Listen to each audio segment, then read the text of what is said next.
Assalamu alaikum dear students, how are you? I hope you are doing very well. Today our topic is हरूफ तहज्जी की आदि अशकाल या फिर हरूफ तहज्जी की छोटी अशकाल। इन अशकाल का सीखना जो है वो बहुत ज़रूरी है ताकि हम जो हैं वो हरूफ से लफ्ज़ बना सकें। तो जब बेटा हम हरूफ से अल्फाज पे आते हैं तो हम उसमें पूरा जो है वो हर्फ नहीं लिखते बल्कि हम उनकी आधी अशकाल लिखते हैं। हमने अब तक के अपने वर्क में बे के ख़ानदान के साथ और जीम के ख़ानदान के साथ छोटी अशकाल सीखी हैं। इनमें आपने नकात का जो है वो ख़याल रखना है। नुक्ते अपनी जगह पे जहाँ पे आपको तस्वीर में नज़र आ रहे हैं इस तरह से आपने नुक्तों को लगाना है। ठीक है बेटा। उसके बाद दाल के ख़ानदान और रे के ख़ानदान की छोटी अशकाल नहीं होती।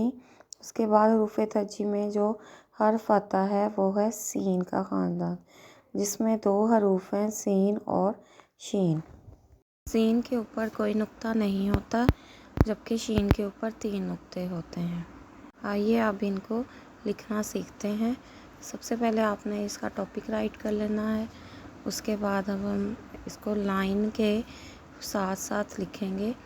सीन के 2 शोशे होते हैं, ठीक है।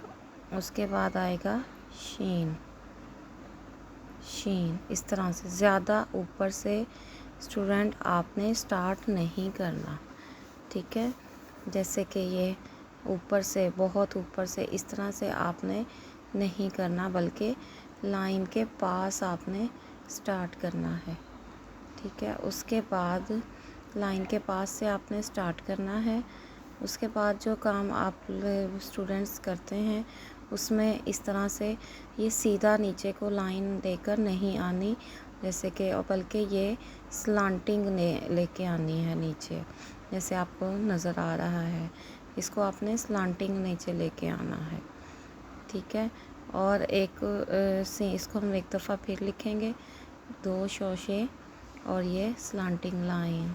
इसी तरह शीन के नुक्ते जो आपने हैं वो दूसरे शोशे के ऊपर लगाने हैं, पहले शोशे के ऊपर नहीं लगाने, ठीक है। और बहुत खुले खुले नुक्ते जो हैं वो आप लोग नहीं लगाएंगे। नुक्ते लगाते हुए आपने बहुत ध्यान रखना है, पहले शोशे पे नुक्ते नहीं लगाने बल्कि दूसरे शोशे पे आपने दरमियान में नुक्ते जो हैं वो लगाने हैं, ठीक है बेटा।